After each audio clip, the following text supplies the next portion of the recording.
my entire life, I was trying to fill a void within myself from the outside, whether it's extreme diets, whether is it extreme workouts, everything was extreme. Always trying to get validated.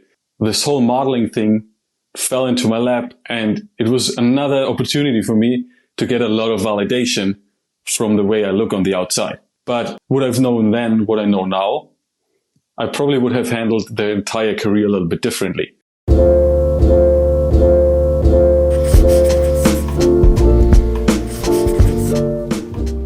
Hi, I'm Adam, and welcome to another episode of That One Time podcast, where we explore the pillars of health, wealth, and wisdom through interesting conversations with interesting people. Today, we're diving into the journey of Jules Horn, a model and holistic health advocate from South Germany, currently living in LA. Jules transitioned from a career as an industrial mechanic to becoming a world-class model, known for his genuine care and ability to understand others physically and emotionally. With a shift towards ancestral diets and holistic healing practices, Jules has transformed his life, and now he helps others to do the same. We discussed the powerful impact of human garages, fascial maneuvers, and the work that he's now currently doing in that space. He also provides some practical tips on mindfulness, breath work, and finding inner peace. Additionally, he offered valuable insights for aspiring models and the importance of staying true to oneself in a competitive modeling industry. I hope you enjoy this episode, and if you like it and haven't already, please give the podcast a subscribe, rate it, as we're on a journey to 1,000 subscribers, and it helps more than you could ever imagine. Enjoy the episode. Quickly though, I'd like to chat about our sponsor, VitaDrop. VitaDrop is an Australian-based hydration and supplement company that has 4 amazing products, one of which I try to take every night before bed, a magnesium sleep sachet. The first time I took this sleep sachet, I woke up the next morning with a 30% jump on my REM sleep, which was recorded on my Whoop, and I thought it was a typo. It has improved the sleep of both myself and people that I've recommended it to so much that I had one friend say to me, and this is word for word, "Mate, VitaDrop is life-changing. I spent 7 hours straight asleep for the first time in 10 years, 3 nights in a row, and I can't believe it."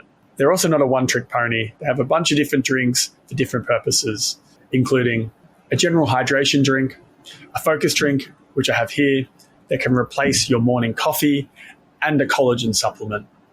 So if you're interested, use the code TOT for 25% off your next order.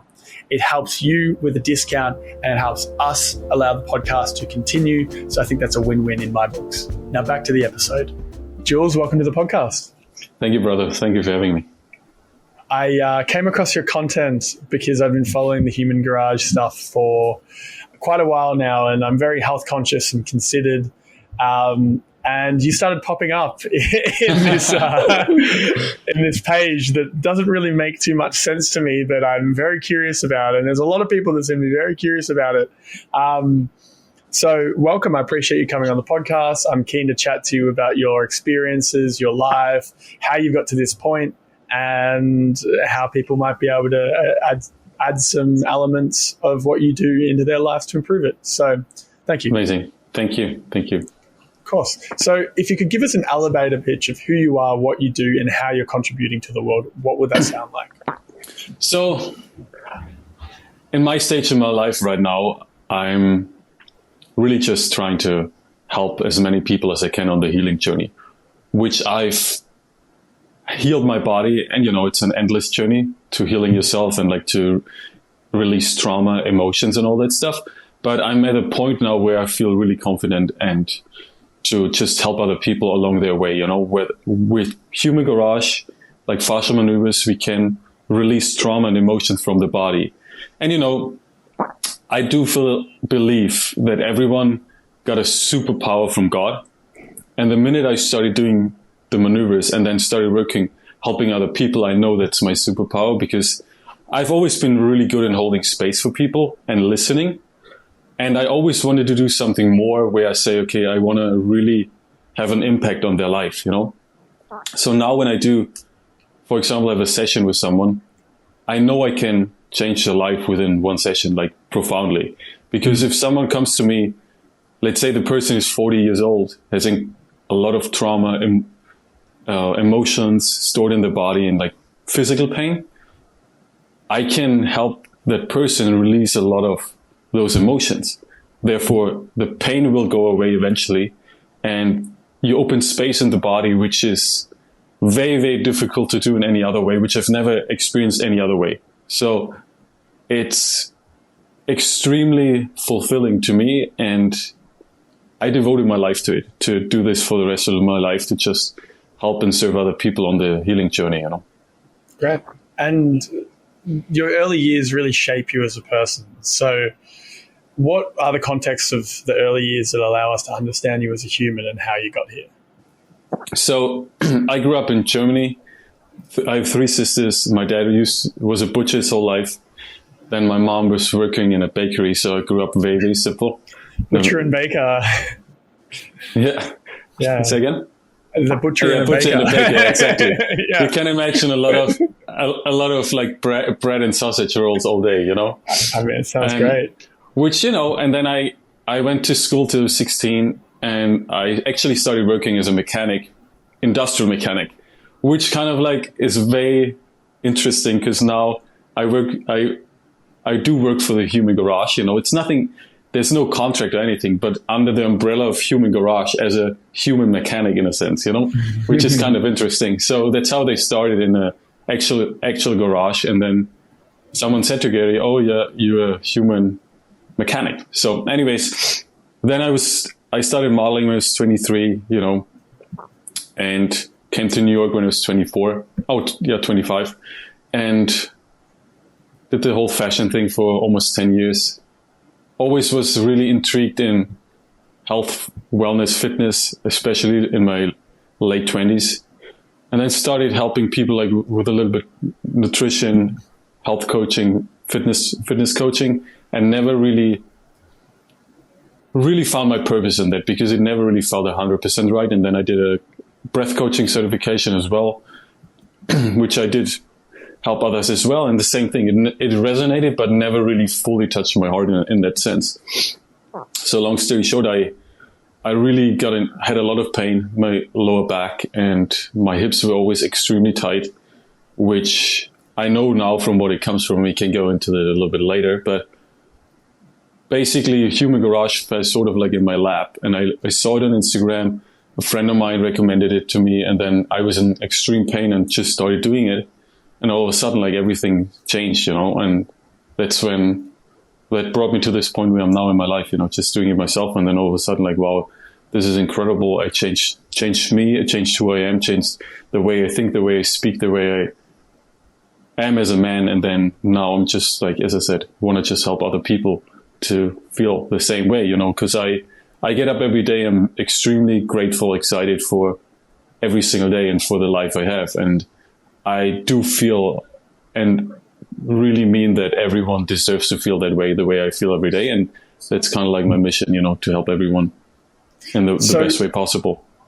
So digging into the Human Garage stuff, what is it for somebody who doesn't understand at all? So it's basically what we do is we work with fascia. So fascia is everywhere in the body, everything like around your muscles, your organs, everywhere, fascia in your face, under your skin, everywhere. It's a connective tissue, right? Connective tissue, exactly. Yeah. So what we do, we have different, we call it maneuvers. It's a form of twisting the body and combining it with a breath, where you then basically are able to release the emotions, the tightness and the trauma that is stored in fascia. You release it over time, and a lot of times even instantly. You feel instant feedback, you know. That's why people actually stick with it, because first of all, it's very simple and it's easy to do. So if you give someone something simple and easy that really works, people stick with it, you know, and gonna do it. And so the core team of Human Garage is there's 4 people, and they traveling right now the world to spread the word, you know, in a sense. Then I think they were in Sweden. Now they might go to Colombia or somewhere. And so, yeah, basically their mission is we want to reach at least 1 billion people around the world and to heal themselves. So the big picture is, okay, you can heal yourself with fascia maneuvers, because a lot of times when we are in pain, a lot of times it is emotional, because when I suppress my emotions my entire life, eventually the physical body can't hold it anymore. So it becomes physical pain. And if you go a step further, it becomes a chronic condition. So my dad passed away 3 years ago, and he had 6 siblings. There were 7 children, and everyone was born either before World War II, during or after World War II in Germany. And all of them passed before him, including him who had a chronic condition, chronic illness. So everyone died from cancer, stroke, heart attack, something like this. And I look back at it now and understand that it had a lot to do with the suppressed emotions every one of them had. Because I remember my dad especially was very closed off. He couldn't really show any emotions because he never was told to. And he also never had the tools somewhat to understand it, So now when I see people, when we, for example, I carry the world on my shoulders, right? So most of the time, it's not both shoulders the same time. So you might feel more weight on your left shoulder than on your right. So you get out of alignment here, then your right hip starts to hurt, then your left knee starts to hurt, But it's all because a lot of times we want to control everything on the outside. So we put a lot of stress on our body, meaning I need to do X, Y, and Z to feel X like this way. So you try to control the future, or you try to change the past, and you're never in the present moment. So you drive yourself nuts. Most of the time we live in our thinking mind rather than feeling with our heart and our emotional body. So if I continuously work from my thinking mind all the time, my body's never able to relax, because all I'm doing, I'm dwelling in the past, or I'm trying to predict the future. And that's our society right now. Because if you turn on the TV, for example, everyone is talking, for example, you talk about the weather, what's going to happen tomorrow, the next week. So trying to predict the future. And then you look at the news, what happened yesterday? Did you see that? So you're never present. And then you're never able to connect actually with your emotional body. So, and that causes a lot more stress than we think it does. And on top of that, we know that we hold generational trauma from our grandparents, great-grandparents in our fascia. So what does it mean? It means you take your body, we now have so much stuff stored in our fascia emotionally, which we're not even knowing of. So, and let the day-to-day life, the stress, everything is coming into your body. Eventually it's going to overflow. So you get sick, you have depression, anxiety, resentment, anger, everything is stored in your body, So, and that's why people function for a longer time, but all of a sudden, when they getting older, or even in younger age, depending how much you got passed on from your parents, grandparents, people have anxiety, ADHD, all those things, I believe, stems from suppressed emotions and trauma that's in your body, and you'll never work with that. So if I start working on those emotions with fascial maneuvers, releasing trauma from the body, all of a sudden there's space. And then I have the ability to actually sit and listen to my emotional body and to my heart. Because if I only operate from my thinking mind, I'll never be connected to myself.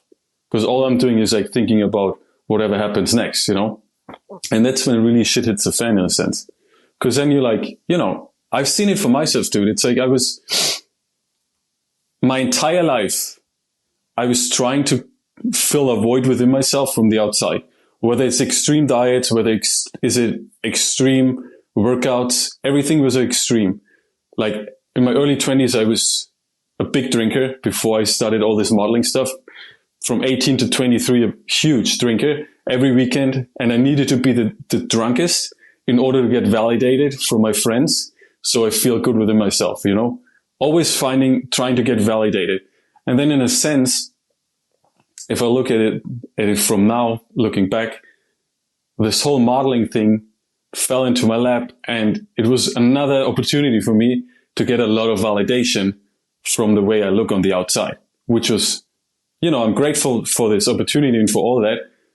But would I've known now would I've known then what I know now, I probably would have handled the entire career a little bit differently. Because knowing, okay, if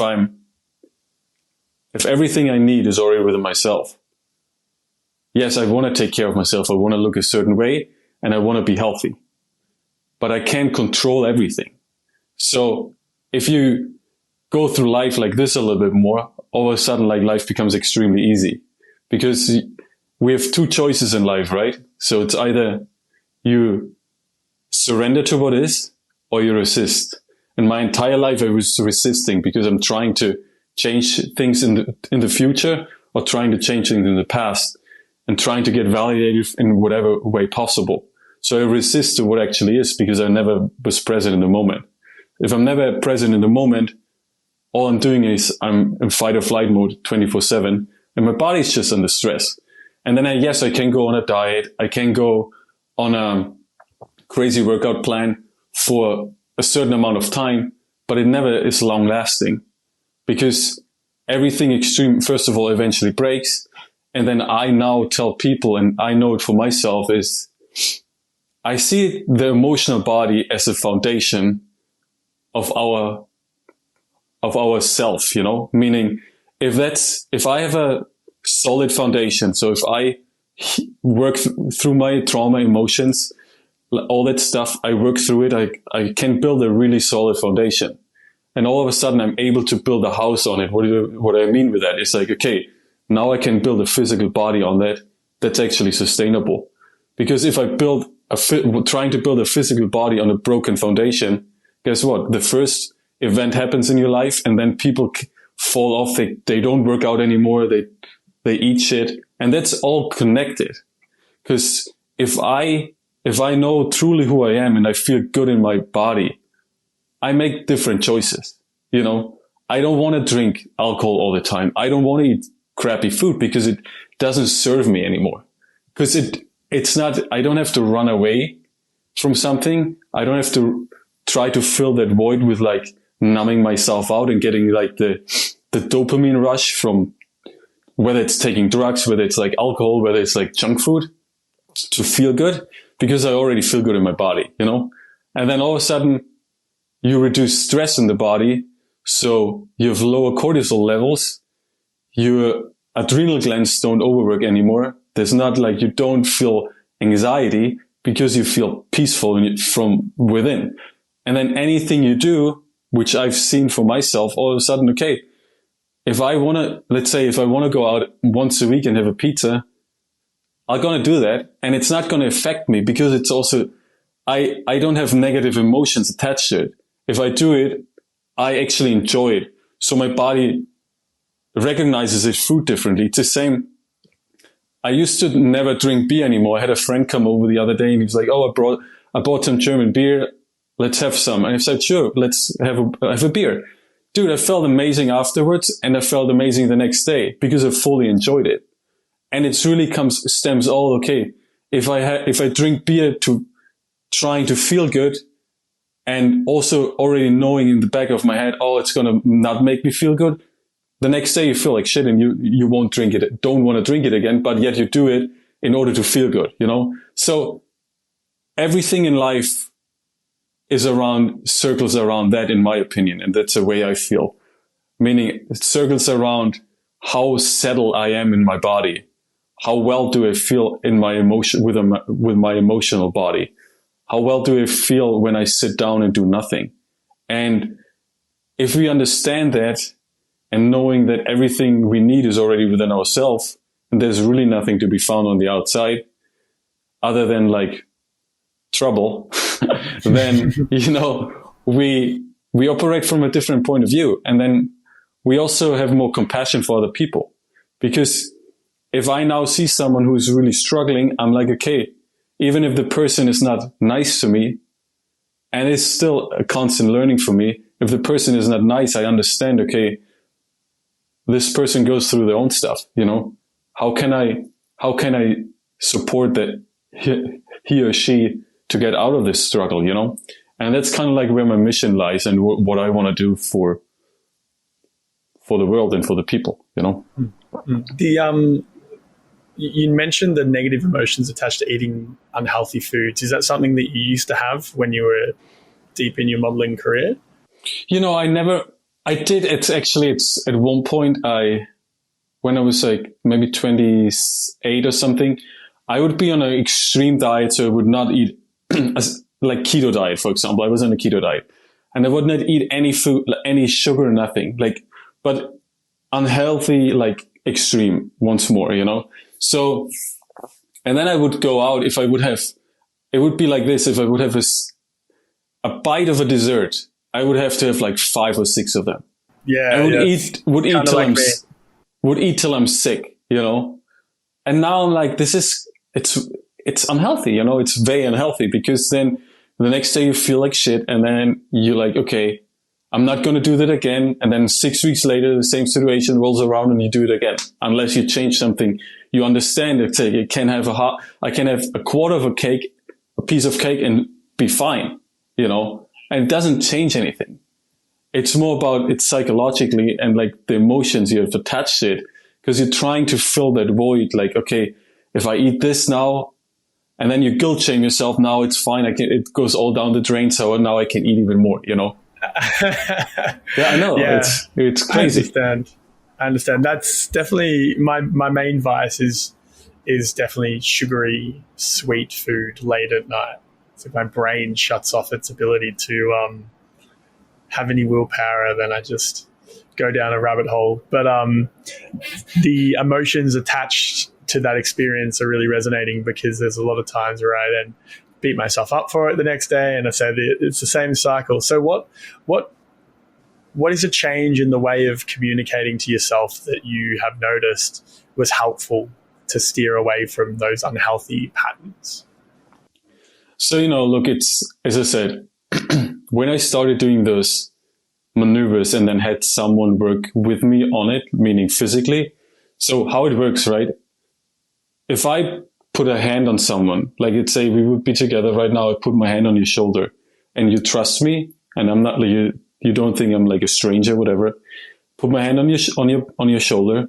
Your body already recognizes it's safe because the reason behind it is like we meant to heal in community and we meant to be in community. We're not like lone survivors, you know? So when I place a hand on someone and the body already feels safe, once we then do a fascial maneuver, the body opens up 20 to 30 times more just by physical touch from another person and like a little bit of support. So what that means when I experienced that firsthand, like when someone did this on me, it's almost like you open a can of worms because you release so many emotions and so much trauma at once that it's very overwhelming. So what I cried, many people I work with are crying because it's so much pain and like so much emotions get released. But once you get through a session like this, which is really beautiful to see and like to work with, but is your body changed. So it's meaning like when someone did this on me, they opened a space. Like it felt like I opened a portal because a lot of old baggage dropped from my shoulders. And all of a sudden I just started feeling different. And the more I started doing like it by myself then every day, the more different I felt, you know? So, and that changed the way I think, the way I feel, and the way I am today, you know? So it wasn't like just one thing. It was just, okay, I started doing that. And over time, all of a sudden, like 2, 3, 4, 5 weeks later, I'm like, even my partner, she's come up to me. She's like, wait, you so different. Like you speak different, you look different. I'm like, yeah, I know it's crazy, you know? And that really would change everything. And I'm not just saying that to make people feel good or make myself feel good, but I've seen it on myself and I've seen it with many other people, you know? And of course, you know, as I said earlier, once you feel good in your own skin, you also make different choices because we know what good nutrition looks like. We all know how important movement is, but I also know how I abused both of that in the past to an extreme.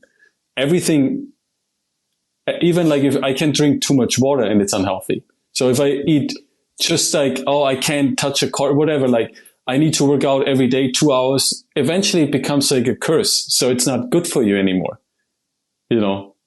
So you spoke about earlier about having sore lower back and hip tightness.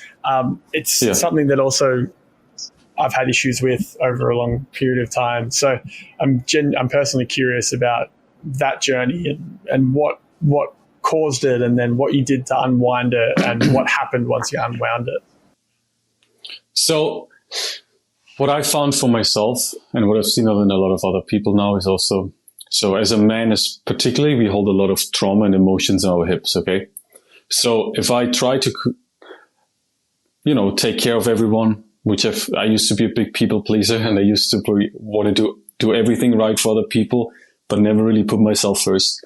What happens, like all those emotions, all this stress, trauma, we store in our hips. So eventually your hips just get really, really fucking tight. And then, I used to do yoga and like try to do all the stretching, and never really works. Like nothing would open up.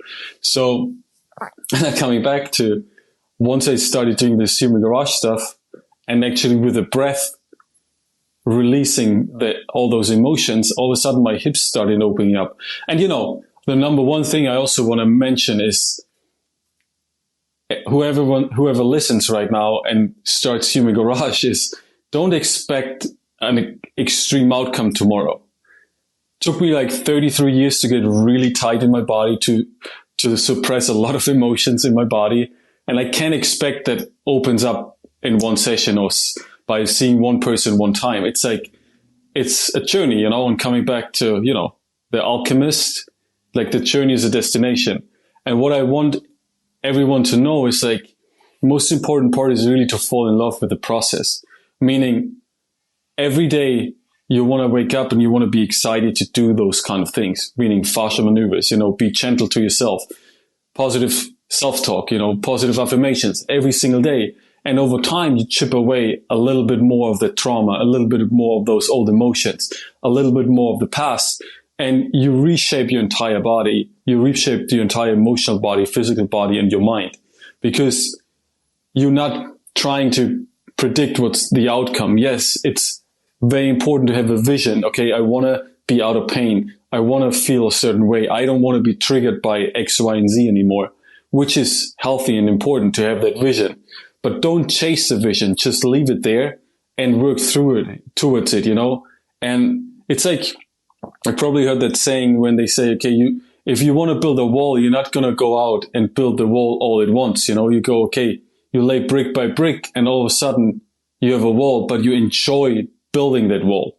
And I always say also, like, if you look in ancient Greek, right, they have those beautiful statues carved out of stone. The artist, for example, doesn't go out and say, oh my God, I really don't like doing this every day, chipping away that stone. The artist loves what he's doing. So he falls in love with the process. He has his vision. And I encourage everyone always the same thing with, when you start doing this kind of work, you want to really fall in love with the process and enjoying every single day of it, So what happened specifically? So what was the specific techniques or some high-end level of the techniques that you learned and did to help kind of fix your hips and work through the lower back issues? So there's a few of those maneuvers, which the first two ones I recommend everyone is doing the one is called anti-gravity, and the other one is called totally twisted. If you do totally twisted followed by anti-gravity back to back, takes about 10 minutes. And you can find it on YouTube. You can find it on my Instagram, wherever you want, like on the Human Garage app as well. And it's called Stress Reset, those two back to back. And what happens is that over the course of 90 days, we've seen 80 to 90% stress reduction in your body, in people's body. So if I have 80 to 90% less stress in my body is opening up differently. My body feels different. And in a healthy environment, it's also very difficult for any disease to survive, So it's life-changing even just over the course of like 3 months. And then if you continue that, the more you open your body, the more you do certain things, the better it feels, And again, it's not like one area to another. It's like, okay, give yourself time. And over time, you're like, my hips are still not open fully. My lower back feels great, feels amazing. Really have no problems. And the thing is, what started happening, I've been opening my hips slowly. All of a sudden, my left glute starts really to tighten up. The reason behind that is because my body is actually starting to function proper. So if I walk different now than I was before because I'm less restricted. So my muscles in my glutes and my butt cheeks, they actually are activated the way they're supposed to. So I was getting really sore on my left side because my right hip was extremely tight. So then all of a sudden, the more I do the work, the more then I work in that area, the better it feels, So it's sometimes things get a little bit worse in other areas before they get really good. It's like, people when they go on a fast or like detox or whatever they do, like a cleanse, you have detox symptoms. Yeah. And a lot of times when people start reaction, right? It's called time reaction. Because a lot of times when you do fascia maneuvers too, it's like you release all those trauma emotions. Some people get skin rashes. Other people, like they have an overflowing of emotions, which is all normal. So, there's different types, different people, and everyone is kind of like on their own journey. For sure. Well, thank you for sharing all that. I'm going to look into the app. I didn't know they had an app, so that makes a lot of sense. Yeah. So with this experience of Human Garage, so you were working in modeling, you were healthy, but you had some glaring issues that you were focusing on. How did you begin to actually work with these guys, and what has that development look like? So, to be honest, I woke up one day. So I got obsessed with running in the beginning of the year. And then I ran a half marathon in a pretty good time, all nose breathing. And I didn't listen to my body anymore at all. And I fell back into an old crazy cycle where I'm like, okay, more, the David Goggins mindset in a sense, everyone kind of knows about him. Go hard or go home, this kind of mindset. And no matter how much it hurts, just push through it and it's going to be fine. So I was doing that once more with running. And then literally, I remember on a Sunday, I went for a 2-hour run. It was already pretty warm in LA. I ran on the beach, like boardwalk, and didn't hydrate proper, but, wanted to beat a certain time, whatever it is. And so I come home, and throughout late in the day, I already felt pain in my lower back. And then the next morning, dude, I woke up, I could not get out of bed. Like I had lower back issues in the past, but this pain was like completely new. It was like, I was crawling on the floor. It was so painful. Oh shit. So it was nuts. So to come to your questions, what I did, okay, my intuition was saying for some reason, okay, I heard of this Human Garage before. I've done it a few times and never really stuck with it because I expected a certain outcome. What I said earlier, I was like, okay, if I do this, I feel good. So eventually I didn't feel like this moment immediately. So I stopped doing it. So I start doing this maneuver with my back pain. And with instant, I got like 30 to 40% less pain. I was like, this is crazy. So I started reaching out to the founder, Gary. Gary and he sent me some stuff, like he told me what to do. And then he connected me with a friend of mine now up in Westlake. I went there, saw him, and he worked on me one-on-one. And after that session, what I said earlier happened to me is I was on the floor, so we did some standing stuff, and then I lay on the floor. He did some stuff on me, and once I got up, I felt something changed, like really big. Something within myself really changed. So I stood up and I walked, and I felt like a portal just opened up. And it sounds a little bit woo-woo or whatever, but I truly believe that. And I truly feel that everyone, as I said earlier, has a superpower in their life. And I knew in that moment, this is what I'm here to do. Like, this is how I can touch people's life. And this is what I want to do forever. And then I go back home, basically reach back out to, at that point, I already had like Gary's number. So I was calling him. I said, look, it's incredible. And I want to contribute in any way possible. So I started doing like all the content for social media. So I started posting on myself and then collaborating with Human Garage. You know, they have a large following, almost 1 million followers.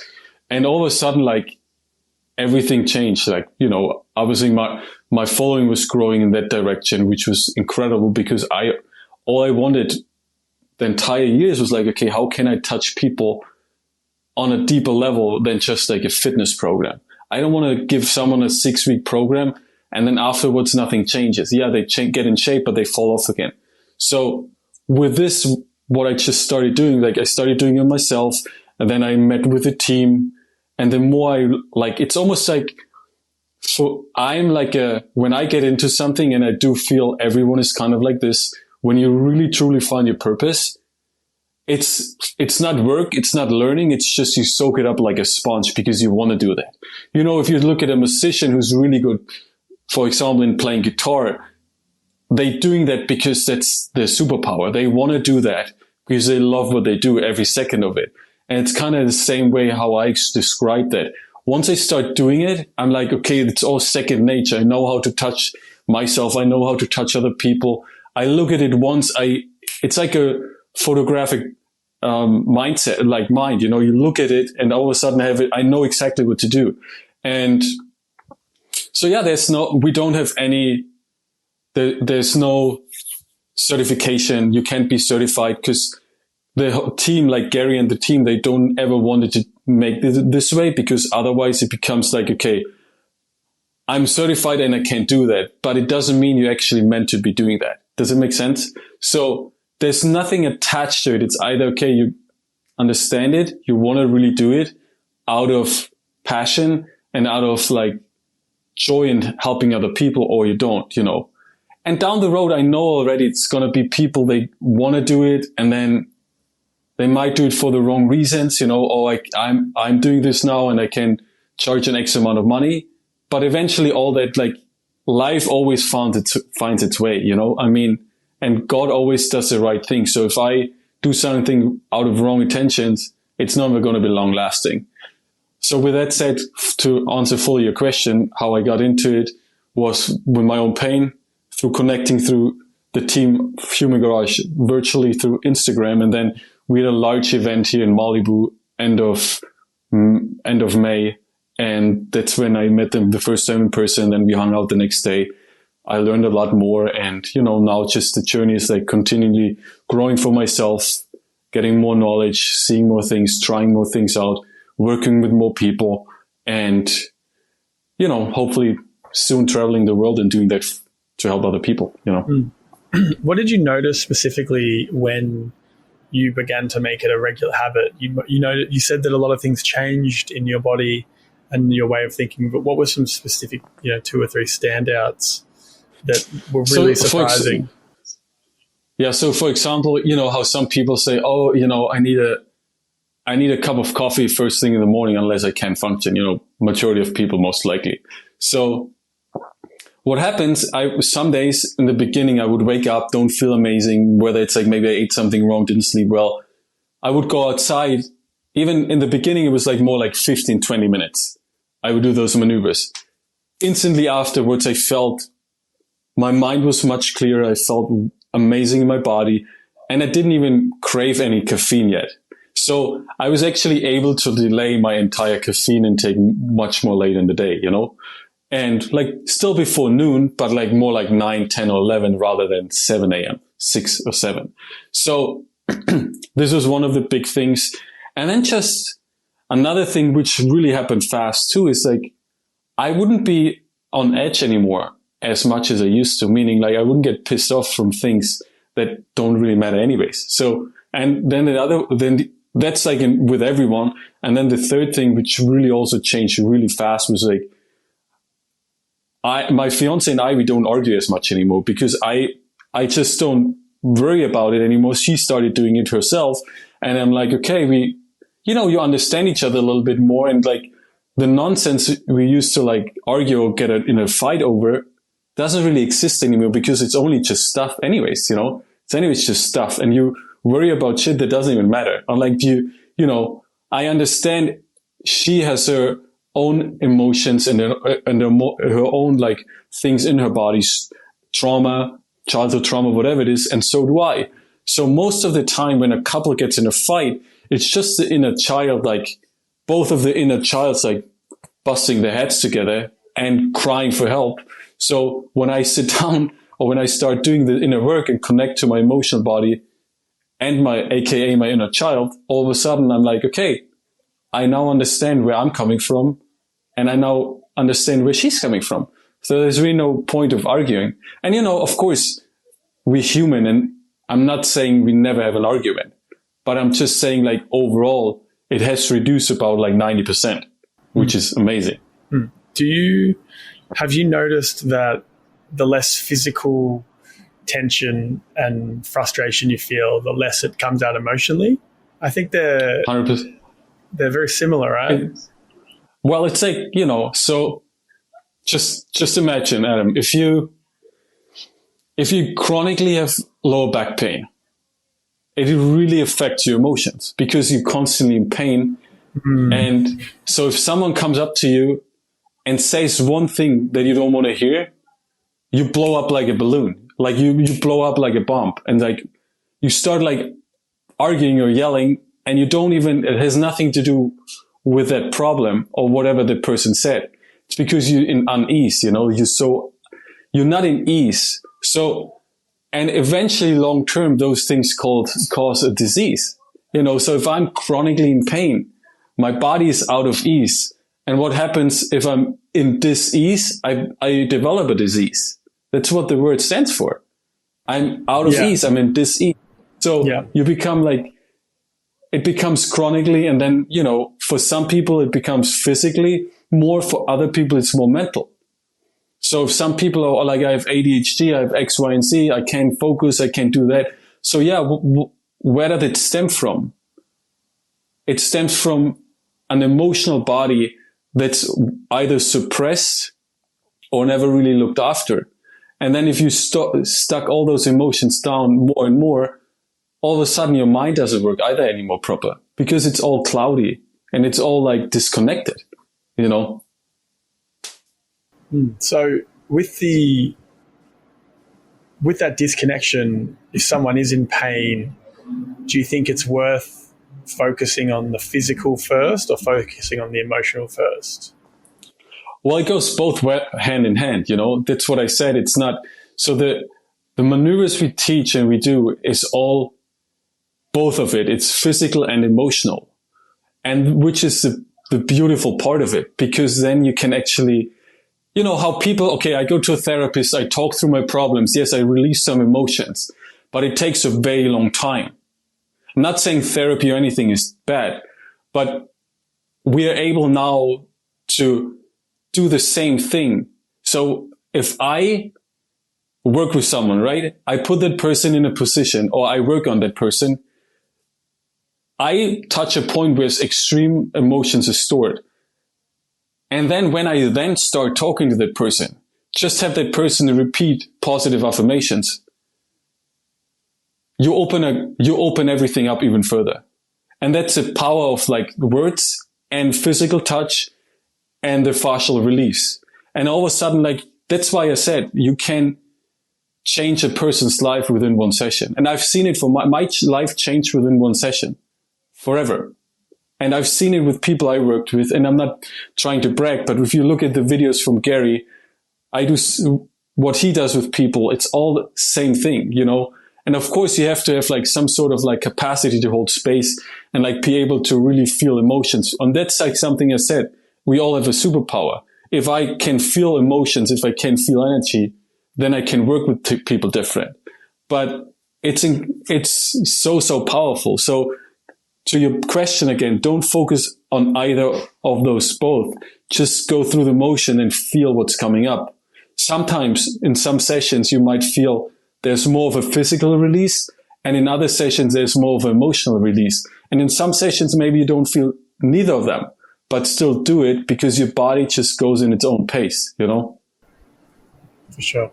So just listen to your body and see where it takes you. Yeah. So I wanted to jump back. You made a few comments about some things you might have done differently in your modeling career if you had known what you know now. I have a wide relationship and friendships with a lot of people that work in this industry, and some of them might need to hear something because it is a really challenging world to be involved in. So what would you have done differently in your modeling career if you knew what you know now in the space of, you know, health and the human garage work and mental considerations, etc.? The biggest thing is really, Adam, and it sounds probably a little bit weird, but if I would know that now, I would have taken my life in my own hands way earlier. Well, so what does it mean? What does that mean? Yeah. So that means I try to always please people early on. And yes, you know, the industry and a lot of other industries work with personal relationships. But that doesn't mean you like have to give yourself up or like try to fit in the box in order to please other people. That's what I did. Okay, so I was always asking other people, whether it's my agent, whether it's like other models, oh, should I do this? Or what do you think? Should I do that? And rather than doing that, yes, it's good to ask for advice, but advice is different than being dependent on someone else's opinion, right? So for everyone who's listening, really just tap into who you are. What do you want to achieve in your life or with this career, right? What is your goal with that? And then just like be truly who you are. I know I have friends who are extremely successful models, and I now understand why they're so successful, because they're just who they are. That's what they want to do, and they don't care what other people say. They don't care like, oh, I need to cut my hair. I need to lose weight. They never fluctuated in weight. They were always the same because they don't care about it. The minute you like obsess over it, shit hits a fan. And my career was like this, and it's been going like this because I always tried to please someone, and then that didn't work, then changed it, then I would fluctuate in weight. Like it's a journey, you know, and I'm grateful for it because it made me the man I am today. But the bottom line is really just like be who you are. And if you want to be a model, you know you have the looks for it. Don't change who you are internally. Just go for it and like be a nice person, have manners, like the basic stuff, you know, and be welcoming to people and friendly, and then you'll go far. If you try to like be someone different than you actually are, it might work for a little bit, but it's never going to last long. And I've done that. I pretended or like tried to be someone else to fit into a box, fit into a group of people, which I then eventually, it felt like a cage and it felt like I'm not living my truth anymore. So you need to break out of that cage. And what happens then is like, once you break out of this cage, is you upset a lot of people, and that harms your career more than it does good. Does that make sense? Mm-hmm. So if I would have been who I am from the beginning and never like moving around, like trying to fit into boxes, then it either works or it doesn't work. You know, they accept you who you are or they don't. And if they don't, then something else will come up, you know? So what are some specific ways that you began to figure out who you were and then allowed you to move into the direction that you needed to move? So, you know, I have to say, I always had this within myself. When I shaved my head, that was a big thing. And I'm not saying everyone should shave their head, but it's more about, okay, I always felt like this is something I want to do. The second I did this and I was shedding all the old, I was like, okay, I feel already better. So just, again, it comes back down to like sitting with yourself and understanding what I want to do right now. What does make me feel good? Don't worry about like, okay, is that the next big thing, or what's like the next big trend in the fashion industry? What is my agent think about that? What is like this photographer thing? No, it's like, doesn't really matter. What do you think about it? What do you feel? How do you feel about that? So, and I was like, okay, I shaved my head, and that's a couple of months ago now. And I'm like, I haven't been working as much as a model because it's a very niche look and it's whatever it is. But I feel fucking amazing every day about it. And every time I do it and I shave my head, I feel great about it. Do I care if other people like it or not? No, I don't, because it's my life and it's who I am, So it's really take your life in your own hands and understand what you want to do, what makes you feel good. And the rest, then other doors will open. And the doors you were pushing through or closing, they will open as well, And it's all about timing anyways. It's like you meet the right person at the right time when it's meant to be. And then all of a sudden in this career, or in this industry with modeling, you can be nobody today and then you'll be everyone tomorrow. Everybody, like, meaning I give you this example, okay? 2016, I came to the States and it was my third time in New York. I saw all the big agencies. Everyone turned me down again once more because my book wasn't strong enough. I was not the tallest. I'm 6 foot. And one agent said to me, he was like at Ford Models back then. He was like, it all can change overnight. Just keep doing what you're doing. 2 days later, I got booked with Bruce Weber back then, who was one of the biggest photographers in the world. Shot an editorial with him. After that, every agency wanted to sign me. I'm the same fucking guy. I was the same person. Nothing changed. Besides me working with one person, and all of a sudden, like I'm that guy. So with that said, it's a very giving industry, meaning you can achieve a lot of things in a very short of time and like overnight as well, which I still enjoy, and that's why I still do it. But I'm also detached myself from it, meaning I'm not obsessing over the shootings or whatever client I want to work with. I don't obsess over it anymore. I'm in a place right now where I'm like, okay, everyone in the industry knows who I am. They know where I live. They have my agent's email. If you want to book me, I'm here. And it's an incredible freeing feeling because once you stop chasing, things going to fall into place when they're meant to be. I always say that, and I've read that once. It's like detachment doesn't mean you own nothing. Detachment means nothing owns you. And then once you detach yourself, the doors that meant to be open, going to open up. And opportunities come you'll never thought of will come into your life. And that's what I'm experiencing right now. And as I said, like I'm the living proof for that. All that work I've been doing really works because it changed everything in my life and around me. So I wanted to double click a little bit on the point you made that 2 days earlier you got rejected from everybody and 2 days later you were being booked and every agent wanted to speak to you, but you were the same. What the core thing that changed there, I guess, was your marketing. Would you say that your marketing changed because you got press from a good opportunity? So what would you say the importance of understanding and doing marketing well is in the modeling career and potentially now the next stage of your life and the way you want to communicate with people and help?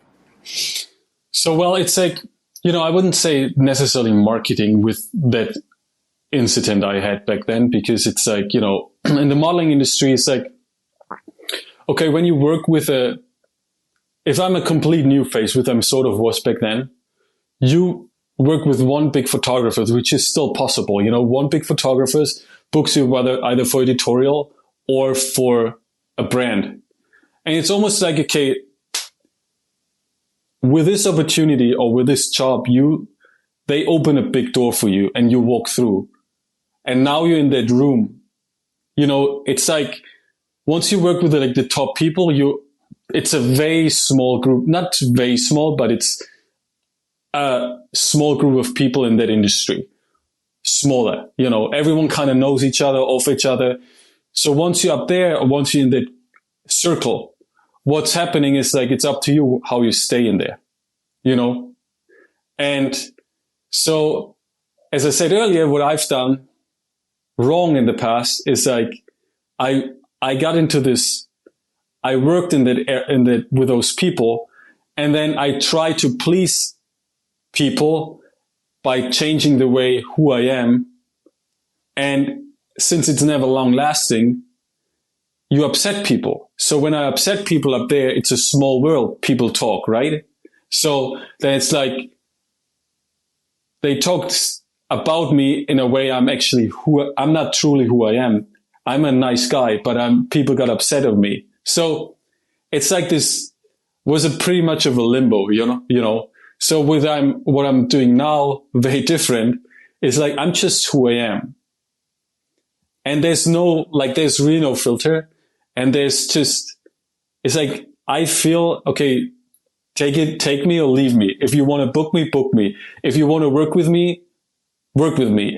And with Human Garage, all that stuff is like, if I'm coming from a place of care and supporting other people and from a place of living and working in service for others, there's nothing I do wrong, or there's nothing what I need to change for myself, because it's just who I am, So it's just, there's no really marketing strategy behind it. I'm just going to do what I'm doing every day.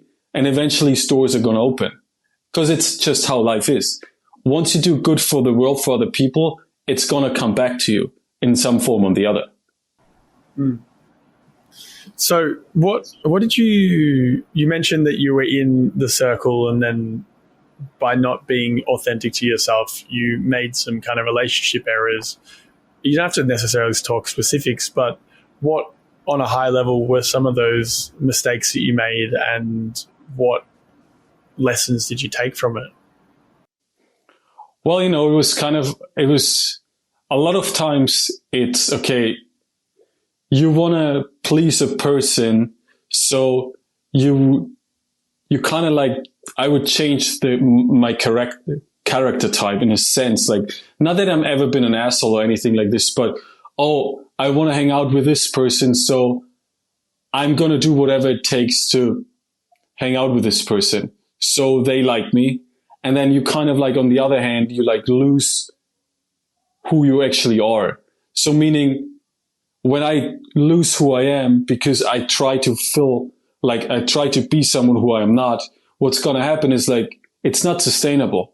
So eventually you're going to come back to you, unless you want to live like a life that's never really connected to yourself, So eventually I understand, okay, I was in a circle of people, which it was fine and it was a great time, but I also didn't feel fully who I am. And I didn't feel, okay, that didn't feel right for my heart.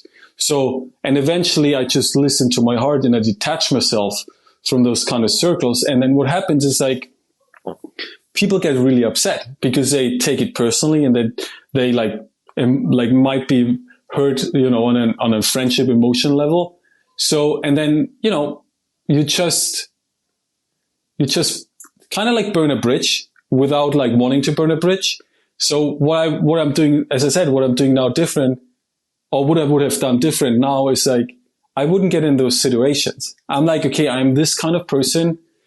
If you want to hang out with me because I'm who I am, that's great. We can hang out, or we can spend time together. But I'm not trying to be someone who I'm not, just to please someone to get to be in that circle. Does it make sense? Sure. Yeah, sure. So it sounds a lot like the industry is full of status games and needing to conform in a certain manner, and that is misaligned with a lot of people. How do you go about maintaining involvement in an industry like that without really losing yourself? It's just by doing your own thing and accepting that maybe you don't get as many opportunities, but the ones that you do get will be correct for you? So, yeah, pretty much I would just, tell everyone now, it's like, if you truly yourself and you love what you're doing and you love who you are, and you actually like kind of doing the inner work, like meaning kind of being attached to your inner child emotional body and feel really good within yourself. As I said, like I know a few guys like in the industry who do really well for a very long time, and they are very, very nice guys, and they don't pretend to be someone else. It's just who they are. And they don't really care what other people think because they're generally nice people. So if I'm a nice person and I know I feel really great in my body because I know who I am, and I walk around the world like this, and I'm in that industry, you attract the right opportunities and the right doors will open up. And the less you attach yourself to it, the less you stress about it, the more doors open up. It was just, for me, it was always a limbo between, okay, I need to please this person, and because I want to get that job, I need to get there to get there. So, and it was like a sick circle, because I truly forgot who I am and what my values are. Like, what do I want in my life? Because I try to please everyone around me. And then to get to fill a void within myself from, oh, now I booked this campaign and now I feel good. Now I got this amount of money and now I feel good. And it's never long lasting because it's like a false reality, So, and the people who do the work on a high level, the guys I know, they don't care about that stuff. It's like they just doing what they want to do, what they really like to do. It's like being who they are, getting the foot in the door because opportunities arise in the right time. And then they just do what they do. And that's what happened to me too now. Like I've been working with clients I wanted to work for years with, but I don't care anymore whether I work with them or not. Yes, it's nice to work for them. And all of a sudden they book me because I don't chase it. It's almost like you can smell that. If there's desperation and you want it so bad, everyone smells it and you don't want to work with you. But if you let go, if you just be who you are and do your thing, walk the path you're on, and you believe that's the right path for you and it feels right, the doors will open when they're meant to, What can you do to find the grounding center again in, chaotic industry like the modeling and, potentially in a place like New York? What are some techniques that you've used to get back to your center?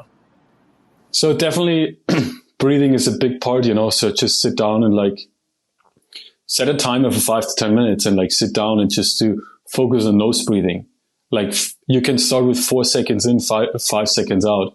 And if you want to do it 4 seconds in, 6 seconds out, that's ideal. It's about 6 cadence per minute.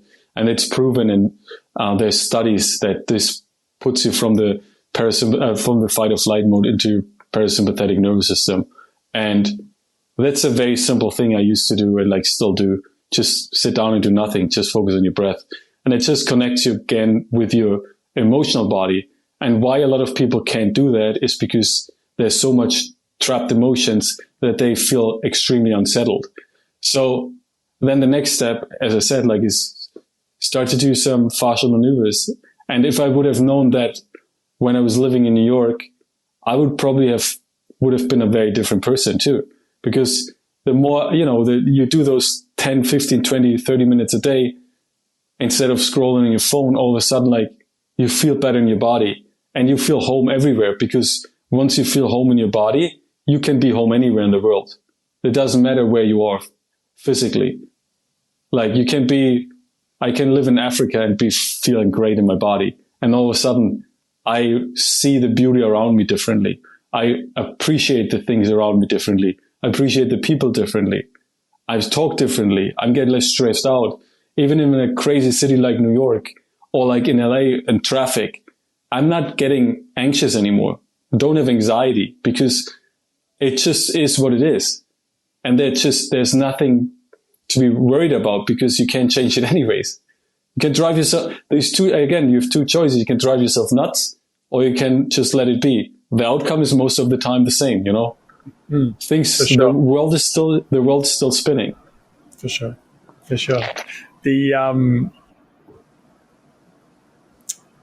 The breath is so powerful. What has been one of the most impactful experiences you've had through using your breath? Have you had a time where you've had something, you know, really, really tough happening and you think, oh, my breath isn't going to help, and then you just do it, and then it changes everything? Do you have a story around that? Yeah, I can tell you. I immediately. So 2021, right when right towards the still pandemic, and I had to go to Germany to renew my working visa. Right. So I land in Germany.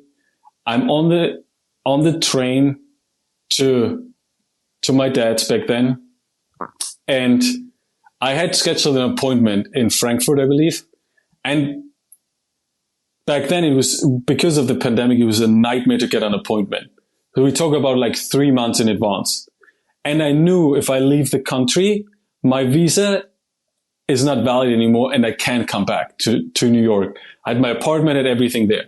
So I land, I'm on the train, and I get an email from the embassy, and they were like, your appointment got canceled. I'm like, oh no, fuck. And I was like, okay, I can go back to America. I literally came with one backpack. I didn't have a suitcase, nothing. So instead of freaking out, I was like, okay, I'm just going to take a second. I was tapping into my breath within myself. I started breathing proper. I went online. I checked availabilities. There was one appointment left a week later. And the next one would have been like 4 months out. I booked this appointment and it was fine. Dude, would I have freaked out and like called everyone up and like, oh my God, I probably would never have gotten this appointment. So that's one of those stories where I'm like, okay, sometimes or most of the time or every time when you think the world falls apart, it actually falls together. And coming back to this story, I ended up spending a lot more time with my dad, another extra 2 weeks, because that was April, and in July he passed like very sudden. So when things fall apart, things fall together. So I was able to spend another extra 10 days with my dad because I got canceled from this interview, you know? So it was, in the end, it's all silver lining. It was a beautiful story kind of, because, you know, I got to spend more time with him. And that's why I said, you know, things always happen the way they're supposed to. It's up to us how we handle it. You can either surrender or you can resist. You can either accept it or drive yourself nuts. If you drive yourself crazy, you can't change it anyways. Things already happen. You know, you can't change the past. Yeah, 100%. The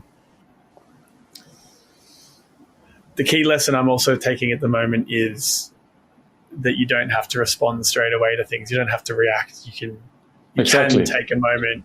You can have some information come to you and go, you know what? Give me a minute. Let me process. Let me reflect. Yeah. I'll come back to you when I'm ready, or I'll come back to you in a moment. And it's okay to sit in that chaos. But with breath and with that mindfulness, you can handle the chaos a little bit better. Yeah. Well, it's more like, is it chaos or is it just like you driving yourself nuts? You know, we drive. Yeah, it's true, because there's no really, there just is, you know, there just is. And I know that sounds like weird and like corny or whatever, but if you get a call and something, whatever happened, yes, it's terrible news, but it shouldn't like shake you so much that you lose track of your life, you know? Because if I'm grounded within myself, we as humans, we extremely resilient, physically and emotionally. So if I'm emotionally grounded, if there's an anchor within myself, there need to be a really huge storm coming to like get that ship rocking around, like, or leaving the harbor, you know? So for me, it's really the more grounded I feel within myself, the less I feel I can be like shaked up from the outside or shook up from on the outside, you know? For sure. For sure. I'm conscious of time. I had a couple more questions for you. Yeah. The key thing in the modeling world, you've had quite a lot of success. What if someone's listening and they want to get into the modeling world? What would the three things from your experience be that they should focus on to get started, I guess?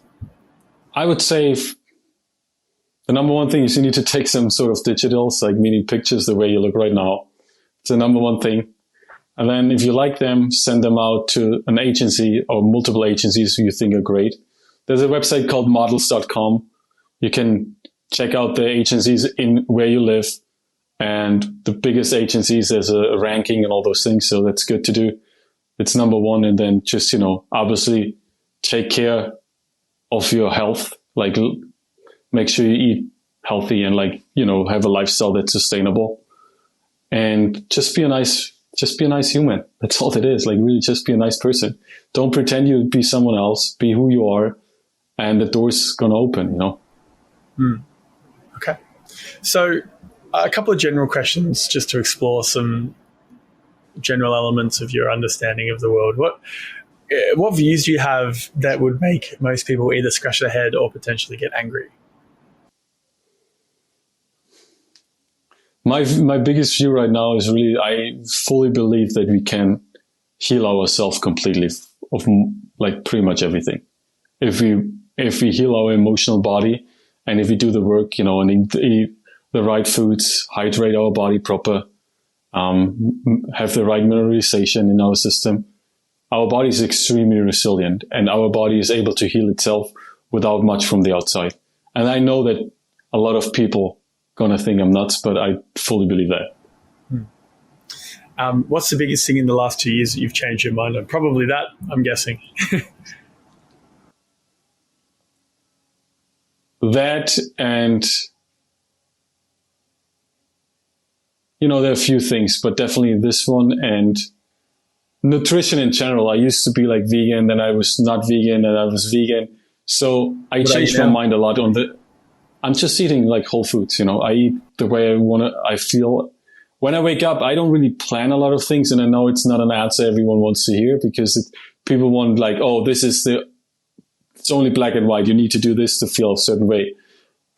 Some days I don't eat any animal products. Some days I eat it like twice a day. I do intermittent fast pretty much every day, because besides maybe once a week, try to break the cycle a bit.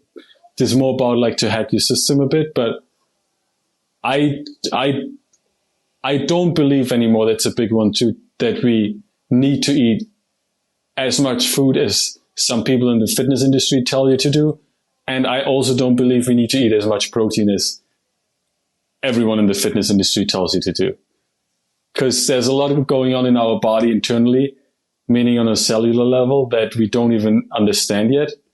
And how come if the less I eat throughout the day and I minimize my meals to once or twice a day, I feel better than ever, like physically as well. So when it comes back down to, look, Adam, we all know the saying, food is medicine, right?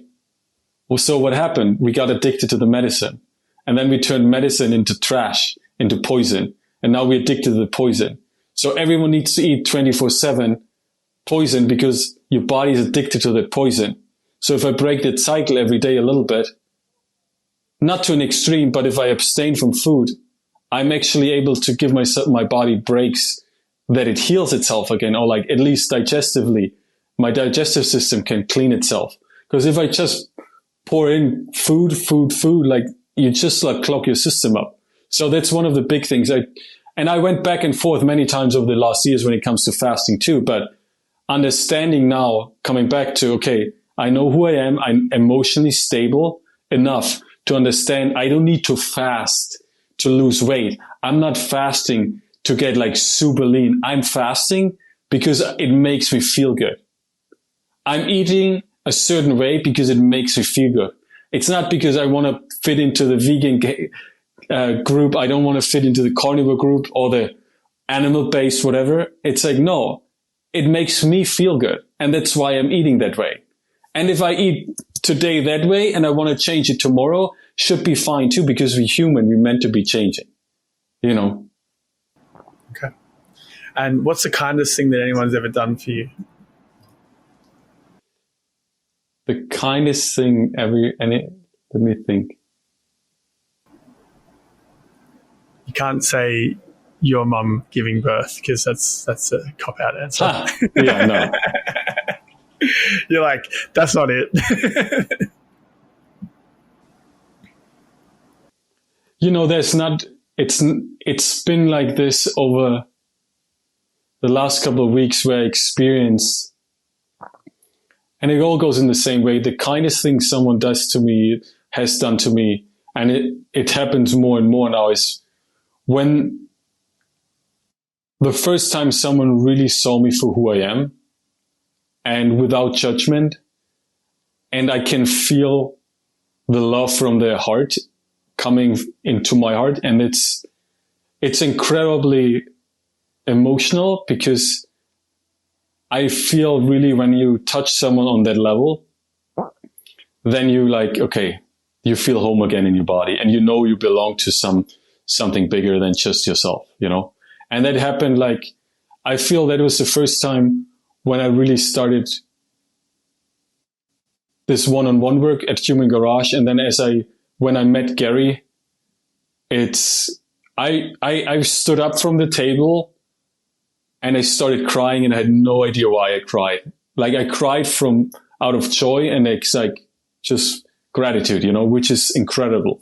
So on that level, this was very, very special. And it's been happening a lot of times. Like, even if I talk to people and like see how I can help change people, because when someone comes to me and I open a lot of space there, it also opens a lot of space in myself. Because when we work from a place of compassion for other people, it's not just that person is healing, I'm healing myself, you know?